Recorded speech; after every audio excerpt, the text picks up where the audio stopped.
রামকৃষ্ণ ঠাকুর বলছেন, জপ থেকে ঈশ্বর দর্শন হয়। নির্জনে গোপনে তার নাম করতে করতে তার কৃপা হয়, তারপর তার দর্শন হয়। পূজার চেয়ে জপ বড়, জপের চেয়ে ধ্যান বড়। ধ্যান সিদ্ধ যেই জন, মুক্তি তার ঠাঁই। ধ্যান সিদ্ধ কাদের বলে জানো? যারা ধ্যান করতে বসলেই ভগবানের ভাবে বিভোর হয়ে যায়।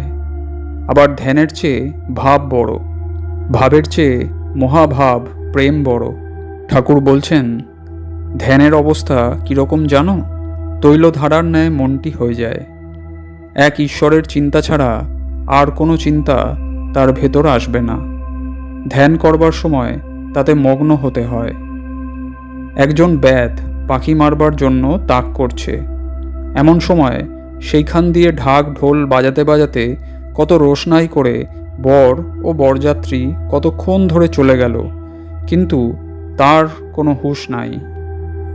গভীর ধ্যানে বাহ্য জ্ঞান শূন্য হয়, ধ্যানে একাগ্রতা হয়, অন্য কিছু দেখাশোনা যায় না, এমনকি স্পর্শবোধ পর্যন্ত হয় না।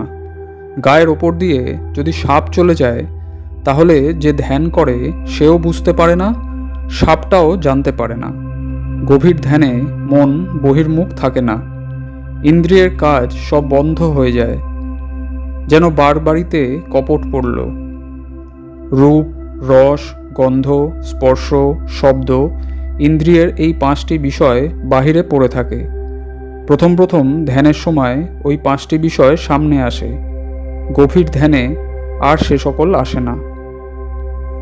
রামকৃষ্ণ ঠাকুর বলছেন, ধ্যান করবে মনে, কোণে, বনে। ঈশ্বর চিন্তা যত লোকে টের না পায় ততই ভালো।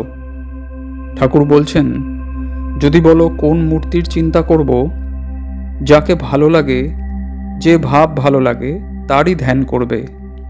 একজনকে বা একটাকে পাকা করে ধরো, তবে তো আঁট হবে, কিন্তু জানবে যে সব এক, কারো উপর বিদ্বেষ করতে নাই। শিব, কালী, হরি সবই একেরই ভিন্ন রূপ। যে এক করেছে সেই ধন্য। হৃদয়ে অথবা সহস্রারে ধ্যান হতে পারে। এগুলি আইনের ধ্যান, শাস্ত্রে আছে, কোথায় তিনি নাই। তবে যখন সব স্থানই ব্রহ্মময়, তখন তোমার যেখানে ইচ্ছা ধ্যান করতে পারো। গঙ্গা তীরও যেমন পবিত্র, আবার যেখানে খারাপ মাটি আছে সেও তেমনই পবিত্র। যখন নারায়ণ 3 পায়ে স্বর্গ, মর্ত, পাতাল ঢেকে ফেললেন, তখন কি কোনো স্থান বাকি ছিল? ধ্যান করবার সময় ইষ্টচিন্তা করে তারপর কি অন্য সময় ভুলে থাকতে হয়? কতকটা মন সর্বদা সেই দিকে রাখবে। ঠাকুর আরও বলছেন, চক্ষু চেয়েও ধ্যান হয়, কথা কইতে কইতেও ধ্যান হয়। যেমন একজনের যদি দাঁতে ব্যামো থাকে, সে সব কর্ম করছে, কিন্তু সেই যন্ত্রণার দিকে মনটা রয়েছে। আমিও আগে চক্ষু বুজে ধ্যান করতুম, তারপর ভাবলুম চক্ষু বুঝলে ঈশ্বর আছেন, আর চক্ষু খুললে ঈশ্বর নাই। চক্ষু খুলেও দেখছি তিনি সর্বভূতে আছেন।